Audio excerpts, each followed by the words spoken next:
तो चलिए बिना देरी किए शुरू करते हैं कहानी का आज का एपिसोड। आर्यन का विला। रात का वक्त।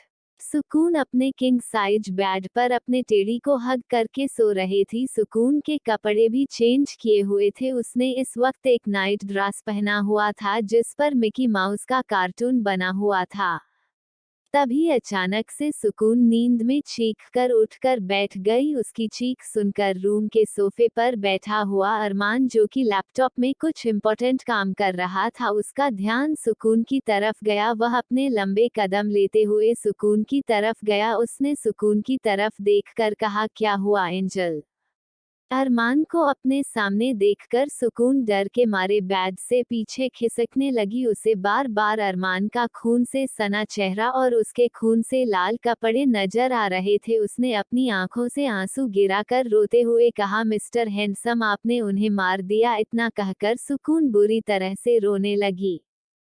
सुकून को इस तरह रोता देख अरमान ने गुस्से से खुद के हाथों की मुठ्ठियां कस ली और खुद के गुस्से को कंट्रोल करते हुए सुकून से कहा, एंजल, वह बुरे लोग थे। अगर मैं उन्हें नहीं मारता तो वह हमें मार देते। बोलो एंजल, क्या मैंने गलत किया? मैंने आपको हमेशा सिखाया है ना, जैसे के साथ वैसा ही करो। सुकून ने फिर भी रोते हुए कहा, पर मिस्टर हैंडसम, किसी को मारना तो गलत बात है ना। अरमान आगे बढ़ा और उसने सुकून को गले से लगाकर कहा, पर एंजल, बुरे लोगों को मारना तो गलत बात नहीं होती।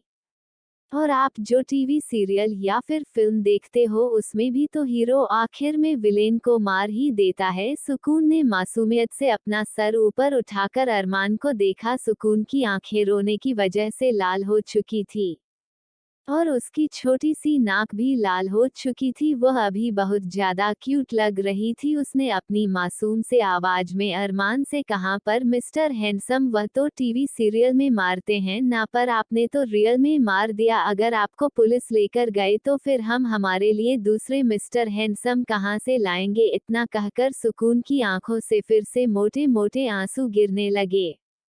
अरमान ने अपने हाथों से उसके छोटे से चेहरे पर से आंसुओं की बूंदें पोंछते हुए कहा, एंजल, किसी की इतनी औकात नहीं है कि वह आपके मिस्टर हैंडसम को हाथ लगा सके। सुकून ने अरमान को देखकर अपनी आंखों को बार बार झपकाते हुए पूछा, सच्ची मिस्टर हैंडसम? अरमान ने उसकी नाक को खींचकर कहा, मुच्ची मेरी एंजल, पर आप ऐसे मुझसे डरा मत करो, क्योंकि चाहे दुनिया में मैं किसी को भी तकलीफ पहुंचा दूं, पर आपको कभी नहीं। बस कभी मुझे गुस्सा मत दिलाना, वरना मैं आपको भी पनिशमेंट दूंगा। फिर आप चाहकर भी मुझे रोक नहीं पाएंगे। सुकून को कुछ समझ तो नहीं आया, पर उसने अपना सर हाँ में हिला दिया। गोवा के ही एक खंडहर जैसे इलाके में दो आदमी एक दूसरे के आमने सामने बैठे हुए थे। एक आदमी की उम्र 35 से 40 साल और दूसरे आदमी की उम्र 40 से 45 साल के आसपास थी। पहले वाले आदमी ने दूसरे आदमी से कहा, मुझे बहुत खुशी हुई बादशाह कि आपने मेरे जैसे मामूली इंसान से मिलने की ख्वाहिश जताई। उस आदमी की बात पर बादशाह, जो कि अभी अभी गोवा पहुंचा था, उसने हंसते हुए कहा, निरंजन राणा, क्या तुमने सुना नहीं, दुश्मन का दुश्मन दोस्त होता है? और तुम्हें तो ये बात पता ही होगी कि उस पिद्दी लड़के अरमान से मेरी 2 साल पुरानी कितनी गहरी दुश्मनी है।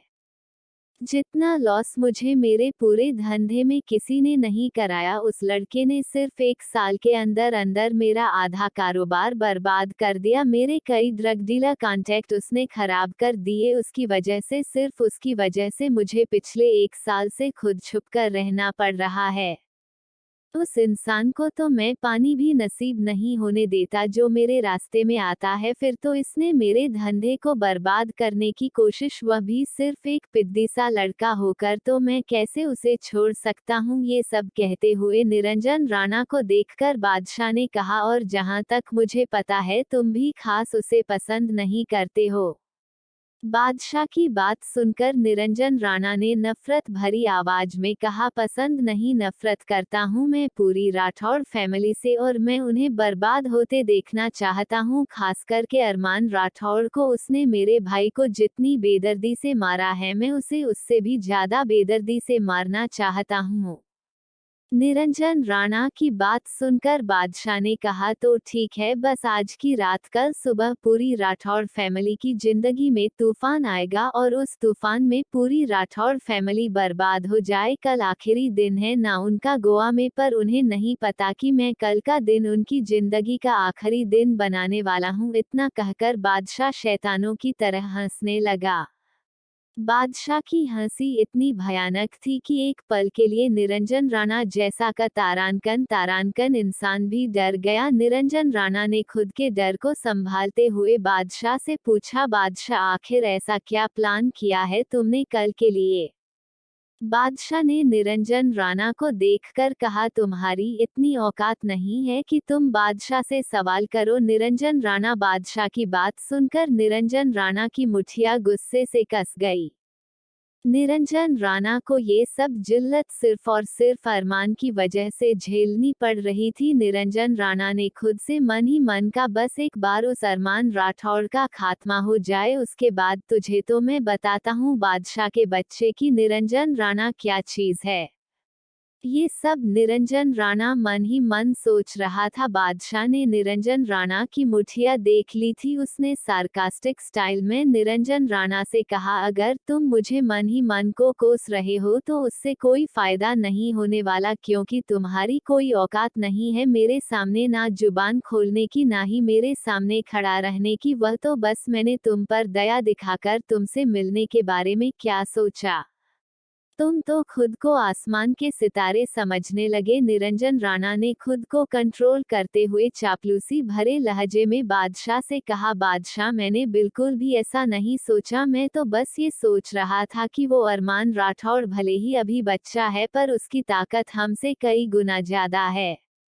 निरंजन राणा की बात सुनकर बादशाह ने गुस्से से चिल्लाकर कहा, चाहे कुछ भी क्यों ना हो जाए, कल का दिन पूरी राठौड़ फैमिली का आखिरी दिन होगा और उनकी मौत इतनी दर्दनाक होगी कि मौत भी उनके आगे कांप जाएगी। और उस अरमान राठौड़ को तो मैं कुत्तों की मौत मारूंगा, उसने मेरे बाप को मेरी आंखों के सामने मारा था, मैं भी उसके पूरे परिवार को उसके आंखों के सामने खत्म करूंगा। और उसकी क्या नाम है उस बच्ची का, सुकून, उसे तो तड़पा तड़पा कर मारूंगा उसके सामने। इतना कहकर बादशाह ने अपने हाथ में एक फोटो पकड़ी। उस फोटो में पूरी राठौड़ फैमिली मौजूद थी, यहाँ तक कि सुकून भी। यह फोटो उस दिन ग्राउंड में ली गई थी। सबके फेस क्लियर तो नहीं दिख रहे थे पर फिर भी उन्हें पहचाना जा सकता था। बादशाह ने उस फोटो को फाड़कर छोटे छोटे टुकड़े करते हुए कहा, ऐसे ही तुम सबके चिथड़े उड़ेंगे कल अरमान राठौड़। इतना कहकर बादशाह शैतानों की तरह हंसने लगा। उसकी हंसी उस खाली खंडार में गूंज रही थी।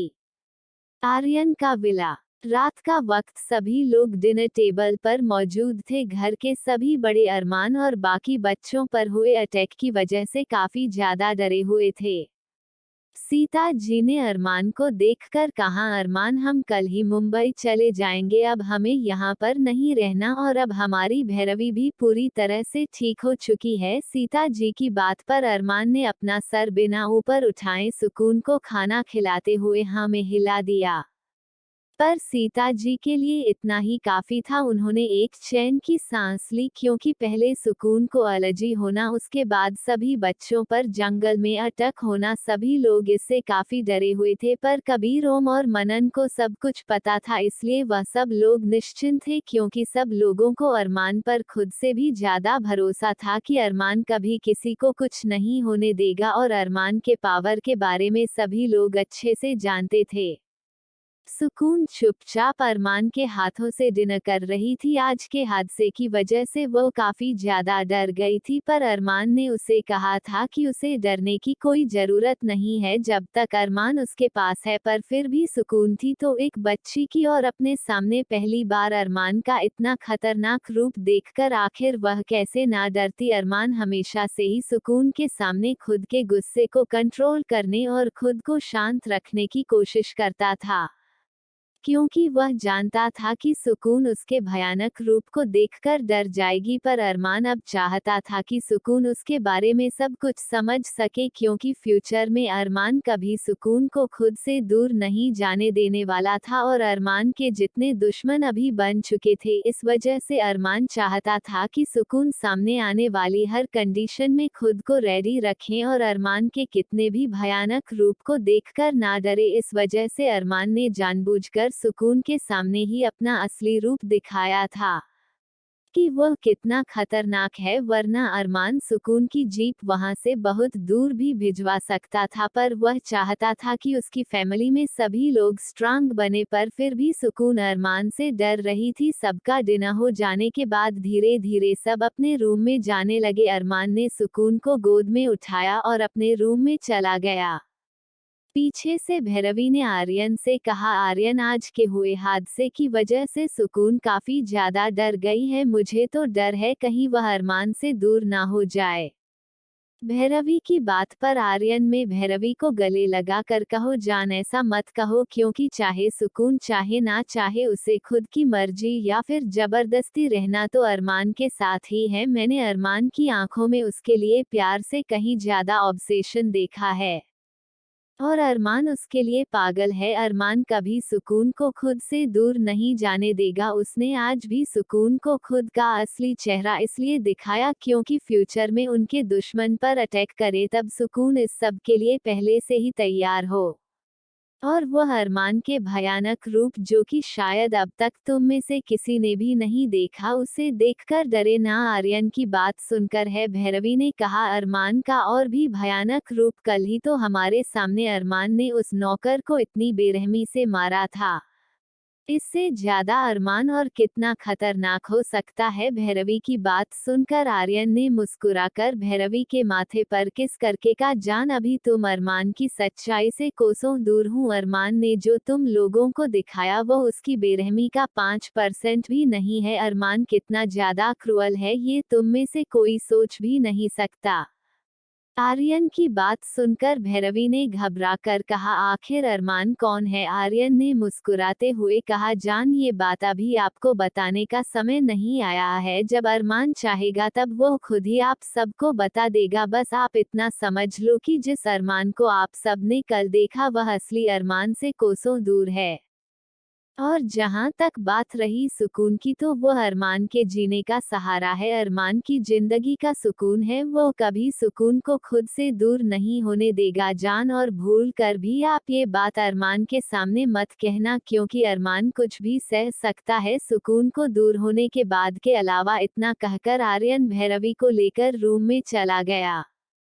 वही सीता जी, जो सीढ़ियों पर खड़ी होकर यह सब सुन रही थी, उनकी आंखों में ये सब सुनकर आंसू आ गए। उन्होंने खुद से कहा, हम जानते हैं कि हमारा पोता किस रास्ते पर चल रहा है, पर उस रास्ते पर जितने खतरे हैं हमें हमेशा डर लगा रहता है कि कहीं हमारे अरमान को कुछ हो ना जाए। सीता जी के पीछे से उनके कंधों पर अशोक जी ने हाथ रखकर कहा, सीता, अब हम चाह कर भी कुछ नहीं कर सकते, क्योंकि अरमान पहले से ही उस रास्ते पर चल चुका है और अब वो वहां का किंग है। सीता जी ने अपने आंसू भरी आंखों से अशोक जी को देखकर कहा, हमारा पोता इतनी सी ही उम्र में कितना ज्यादा खतरनाक हो चुका है। अशोक जी ने सीता जी से कहा, सीता, जितना आप अरमान के बारे में जानती हैं वो पूरा सच नहीं है। ये सुनकर सीता जी ने हैरानी से पूछा, मतलब अरमान उससे भी ज्यादा खतरनाक है?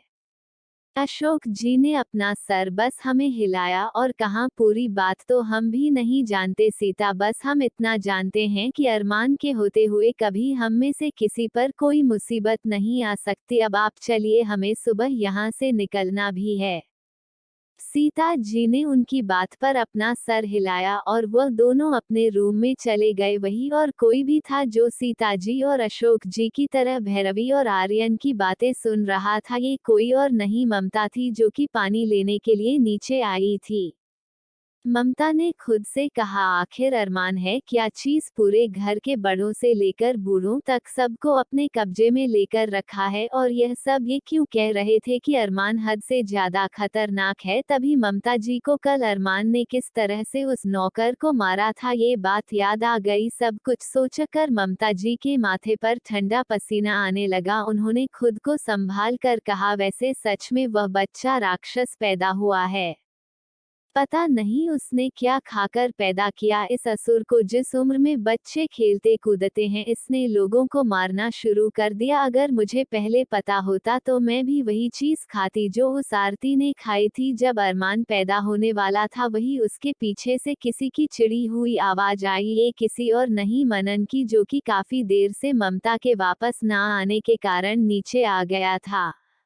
उसने ममता को देखकर चीरते हुए कहा, तुम्हारी यह जासूसी करने की और दूसरों की बात सुनकर सुनने की आदत जाएगी नहीं, चुपचाप चलो यहाँ से। ममता ने घूर कर मनन को देखा और कहा, अब अपने बच्चों के बारे में मुझे ही सोचना पड़ेगा। तुम तो बावर्ची बने बैठे हुए हो, अपनी फैमिली बिजनेस को तो ऐसे ही छोड़ रखा है। तुमने पता नहीं कौन से जन्म का पाप है जो मैंने तुमसे शादी की। इतना कहकर ममता पैर पटकते हुए वहां से चली गई। ममता को जाता देख मनन ने खुद से कहा, पाप तुमने नहीं मैंने किया है, जो तुम जैसी चुड़ैल मेरे पल्ले पड़ गई। इतना कहकर मनन वापस अपने रूम में चला गया।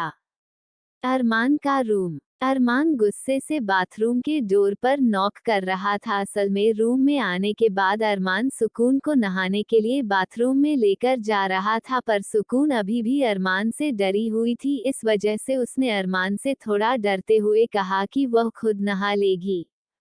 उसने अरमान से ये भी कहा, अरमान ने अगर उसकी बात नहीं मानी तो वह अरमान को छोड़कर चली जाएगी। इतना सुनना ही था कि अरमान ने गुस्से से सुकून को घूर कर देखा और उसे कसकर पकड़ते हुए कहा, तुम्हारी हिम्मत कैसे हुई एंजल मुझे खुद से दूर करने के बारे में सोचने की। तुम मुझे मजबूर मत करो कि मैं तुम्हें अपना दूसरा रूप दिखाऊं जिसे देखकर लोगों की रूह कांप जाती है। अरमान को इतना ज्यादा गुस्सा करते हुए देखकर सुकून की हालत डर के मारे और भी ज्यादा खराब होने लगी। उसे लगा कि कहीं अरमान उन सभी लोगों की तरह उसे भी ना मार दे, इसीलिए सुकून अचानक रोने लगी थी।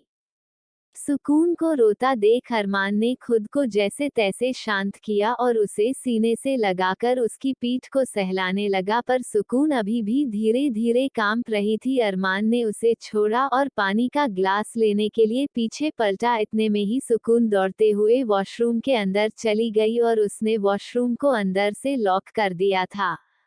अरमान उसके बाद समझा कि यह सब सुकून की चाल थी उससे बचने की, इस वजह से कि सुकून उससे खुद को दूर करने की कोशिश कर रही है। ये सोचकर अरमान गुस्से से उबल रहा था, इसलिए वह गुस्से से रूम के दरवाजे पर हाथ मारकर सुकून को बाहर निकलने के लिए कह रहा था। अरमान ने जोर से दरवाजे पर मारते हुए कहा, एंजल मैं आपको आखिरी मौका दे रहा हूं, अगर आप अगले 1 मिनट के अंदर अंदर बाहर नहीं आई तो आप मेरा असली रूप देखोगी, फिर आप चाहकर भी मुझसे नहीं बच पाएगी। वही वॉशरूम के अंदर सुकून घुटनों के बल बैठी हुई सिसक रही थी। अरमान की इतनी खतरनाक आवाज सुनकर उसने रोते हुए खुद से कहा, मिस्टर हैंडसम गंदे हैं। उन्होंने सुकून को डराया, सुकून उनके पास नहीं जाएगी। सुकून खुद से ही यह सब बड़बड़ा रही थी। बाकी का अगले एपिसोड में। कल के एपिसोड में होने वाली है डेंजरस फाइट, जिसमें हमारी मासूम सुकून का बहुत ज्यादा बड़ा योगदान होने वाला है। और क्या पनिशमेंट देगा अरमान सुकून को, आपको क्या लगता है?